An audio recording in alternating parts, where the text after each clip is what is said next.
Mi nombre es David Montemayor. Hoy hablaremos de causas y factores de riesgo y protectores de la demencia. Les dejaré un enlace al episodio 24 en el que discutimos qué es la demencia. Si no lo han visto, les recomiendo ver ese video antes que este. La pérdida de memoria de todo lo que vivimos, de todo lo que hicimos, de quienes conocimos y quienes nos conocieron, es una serie de eventos que se acumulan progresivamente, emocionalmente, en quien sufre la pérdida de memoria y otras capacidades también, y quienes lo aman.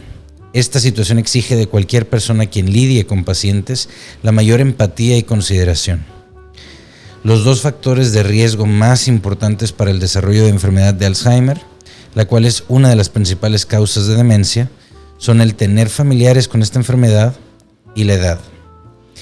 Esto no quiere decir que al envejecer se presente siempre el Alzheimer, sino que en quien tiene una alta probabilidad de presentarlo, las manifestaciones de la enfermedad se presentarán más frecuentemente a medida que avanza la edad.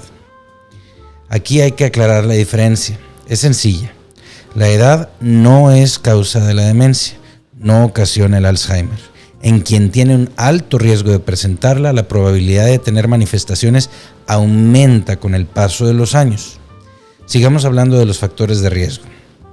Se han hecho estudios de acuerdo a la Asociación Americana de Geriatría que sugieren que la mitad de las personas de 90 años o más, quienes tenían familiares de primer grado, hermanos o padres con enfermedad de Alzheimer, desarrollaron la enfermedad incluso cuando ésta no fuera diagnosticada.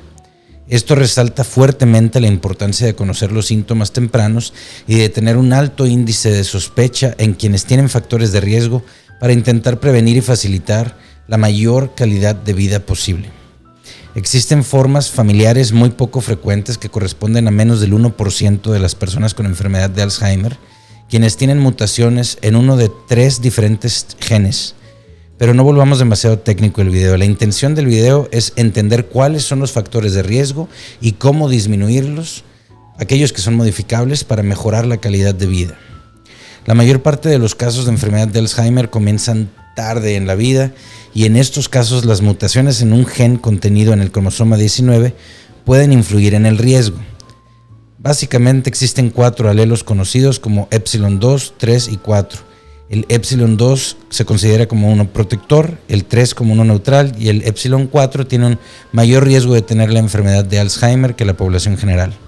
Actualmente no se recomienda el uso de la detección de epsilon 4 como una herramienta de detección temprana en personas mayores de 60 años sin síntomas. Sin embargo, la información sobre esta enfermedad crece rápidamente y habrá continuamente noticias buenas para todos nuestros seres queridos quienes la padezcan. El alelo epsilon 4 debe ser considerado por el momento como un factor de riesgo y no como una condición determinante de que alguien con absoluta certeza tendrá enfermedad de Alzheimer.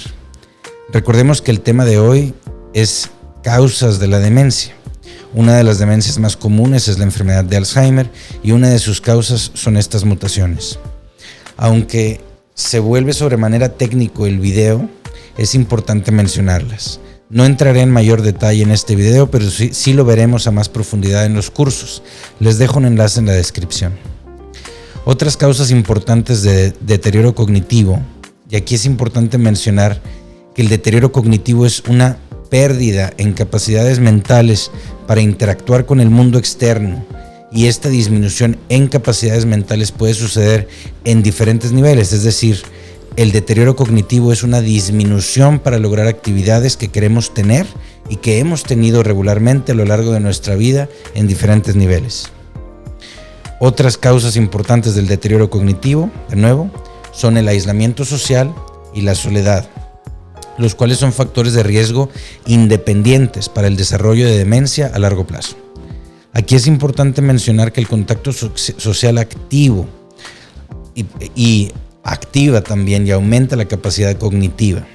Cuando la perdemos, esta interacción social, dejamos de estimular adecuadamente la mente y perdemos la capacidad para utilizar nuestras habilidades mentales y para generar nuevas capacidades, incrementando así el riesgo de padecer demencia. El contacto social es importantísimo para la salud mental. La soledad y sus consecuencias emocionales o en estado anímico como la depresión están asociados a un incremento en la producción de proteína amiloide y proteína tau, que son factores de riesgo para enfermedad de Alzheimer. El tema de hoy son las causas de la demencia. Una de las más frecuentes es la enfermedad de Alzheimer, y ya revisamos que entre los factores de riesgo tenemos la edad, la existencia de casos positivos de la enfermedad en nuestra familia directa, y que el aislamiento social es otro factor de riesgo más. La importancia de este último es que es modificable. Podemos decidir socializar. Claro, en esta época de pandemia, siguiendo todas las recomendaciones de la Secretaría de Salud correspondiente y de su médico, siempre con la bioseguridad en mente, pero buscando herramientas de interacción que no nos pongan en riesgo, como videoconferencias, llamadas telefónicas y contacto social de bajo riesgo. Aquí es importante recordar que no se debe realizar ningún cambio en tratamientos ni en medidas de prevención. No se debe iniciar, no se debe suspender o modificar ningún medicamento ni plan de tratamiento o de prevención sin la autorización explícita y supervisión de su médico. Acuda a su médico. Habiendo dicho eso, continuemos. Uno de los temas más importantes detrás de la investigación que se hace actualmente en el tema de demencia es cuáles son los factores de riesgo y cuáles son los factores protectores, es decir, cuáles son las causas de la demencia y cómo podemos controlarlas para así lograr un impacto positivo sobre la función cognitiva, es decir, para lograr mantener la capacidad mental, para así interactuar con quienes amamos y realizar lo que queremos y necesitamos para mantener nuestra calidad de vida. Pero si ya hablamos de factores familiares, edad, aislamiento social, el Epsilon 4 como factores de riesgo, ¿cuáles son los factores protectores? Bueno, pues se han identificado algunos como el fumar, el cual, como ya hemos repetido en varios programas, es importante dejar de fumar independientemente de la enfermedad que tratemos de prevenir. Otro factor de riesgo es un consumo excesivo de alcohol, ciertos tipos de dieta, una vida sedentaria, diferentes niveles educativos tienen un diferente riesgo y, por supuesto, la actividad mental o cognitiva y social disminuida también son un factor de riesgo, pero también son protectores si los tenemos bien. En el caso de la demencia vascular, es decir, aquella ocasionada por infartos o hemorragias, comúnmente conocidos como embolias y derrames respectivamente. En el caso de la demencia vascular, los factores de riesgo o causas potenciales de esta demencia son hipertensión descontrolada, colesterol o triglicéridos descontrolados, diabetes descontrolada, obesidad. Les dejaré los enlaces a los videos sobre estos temas en la descripción. Otra causa potencial de deterioro cognitivo y en casos extremos de demencia es el trauma craneal o, en otras palabras, golpes en la cabeza, lo cual se interpreta como daño en las células que tenemos en el cerebro, específicamente daño a la conexión entre célula y célula. Algunos estudios aleatorizados controlados, que en otras palabras significa estudios científicos válidos, estudian intervenciones multicomponente que, en otras palabras, significan cambios en varios factores de riesgo y factores protectores simultáneamente para lograr la mayor probabilidad de mantener salud mental. En general, las revisiones sugieren que se lleve una dieta saludable.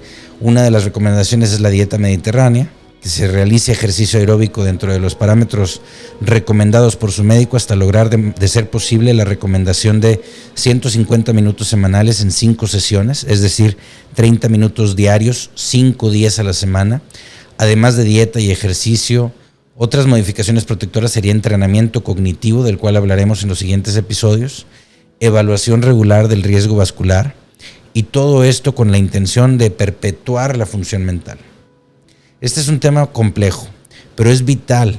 La demencia es más frecuente que el diagnóstico de la demencia y eso hay que cambiarlo. La primera sospecha de cambios en la salud mental comienza en casa y no hay mejor momento para comenzar a prevenir que el día de hoy. Consulten con sus médicos para realizar detección temprana y lograr una prevención adecuada. Me dio gusto verlos en un nuevo episodio de Envejecimiento Saludable y Calidad de Vida, en el que hablamos sobre causas o factores de riesgo y factores protectores de demencia. 3 veces por semana publico un video de salud en temas relevantes para la población general. Si le es de utilidad el contenido del video, considere suscribirse a cualquier plataforma donde esté escuchándonos, como Apple Podcasts, Spotify, Google Podcasts o en cualquier plataforma donde nos esté viendo, como en YouTube o en Facebook. En la descripción dejaré enlaces relevantes al tema de hoy, incluyendo los cursos básicos gratuitos, cursos premium y foros y grupos de apoyo. Mi nombre es David Montemayor, buena salud y buena noche.